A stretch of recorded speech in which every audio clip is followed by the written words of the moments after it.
मनुष्य मन मनोबळ. मन घडवते त्याचा मनुष्य होतो.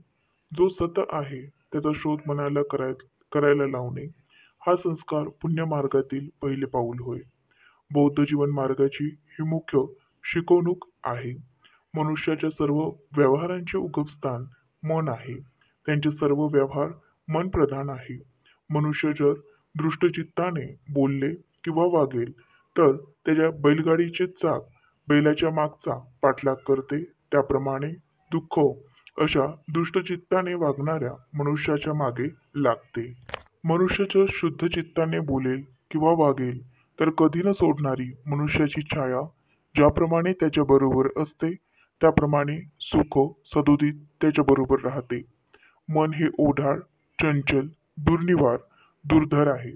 बाण करणारा जसा बाणाला सरळ करतो तसा बुद्धिमान मनुष्य मनाला एकाग्र व सरळ करतो. पाण्याबाहेर काढलेली मासोळी ज्याप्रमाणे तडफडते त्याप्रमाणे माराच्या म्हणजेच कामदेवाच्या तावडीतून सुटण्यासाठी मन व्याकुळ असते. ज्याचा निग्रह करणे फार कठीण आहे, जे फार चंचल आहे, जे सदैव सुखासाठी वखवकले असतात, अशा मनाचे दमन करणे फार उत्तम आहे. कारण दमन केलेले मन फार सुखदायक असते.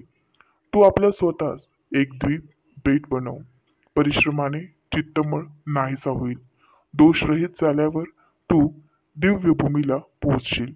ज्याप्रमाणे सोनार क्षणाक्षणाने रुपयातील हिन कणाकणाने जाळून टाकतो, त्याप्रमाणे बुद्धिमान मनुष्य क्षणाक्षणाने चित्ताचा मळ थोडा थोडा नाहीसा करतो. लोखंडापासून निघणारा गंज हा ज्याप्रमाणे लोखंडातून जन्मास घेऊन लोखंडाचा नाश करतो, त्याप्रमाणे पापी माणसाचे कर्म त्याला दुर्गतीकडे नेत असते. सर्वात वाईट कलंक म्हणजे अविद्येचा कलंक.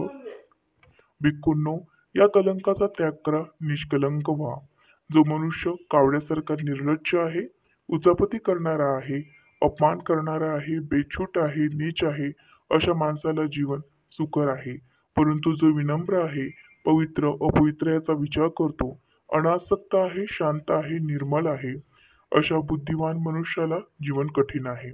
जो हिंसा करतो, असत्य भाषण करतो, जो न दिलेले हिरावून घेतो, जो परदारागमन करतो आणि जो मनुष्य उन्मादक मद्यपानात मग्न राहतो, जो मनुष्य इहलोकी आपले थगडे खणीत असतो.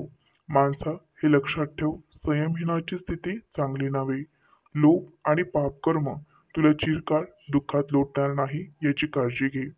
जग आपल्या श्रद्धेप्रमाणे किंवा इच्छेप्रमाणे फळ देत असते. जर मनुष्य दुसऱ्याला दिलेले अन्नपाण्याबद्दल मनात जळत राहिला तर त्याला दिवसा अथवा रात्री कधीही विश्रांती लाभणार नाही. परंतु ज्याच्या मनातून या असल्या विचारांचे निर्मूलन झाले आहे त्याला दिवसा आणि रात्री केव्हाही विश्रांती लाभते. कामासारखा अग्नी नाही, लोभासारखा लोंढा नाही. परद्वेष हे सहज दिसतात, परंतु स्वतःचे दोष क्वचितच दिसतात. ज्याप्रमाणे धान्याचा धूस पाखडावा त्याप्रमाणे माणूस आपल्या शेजाऱ्यांचे दोष पाखडीत असतो. परंतु ज्याप्रमाणे कपटी चुकारी अपेक्षी फासा लपवून ठेवतो त्याप्रमाणे मनुष्य स्वतःचे दोष लपवीत असतो. जो मनुष्य परदोष पाहत राहतो, स्वतःचे दोष उघड होताच चिडू लागतो, त्याचे दोष विकार वाढतात आणि तो त्या विकारांच्या विनाशापासून दूर दूर जात राहतो. पापापासून दूर राहा, पुण्य करीत राहा, स्वतःचे विचार हे शुद्ध करीत राहा.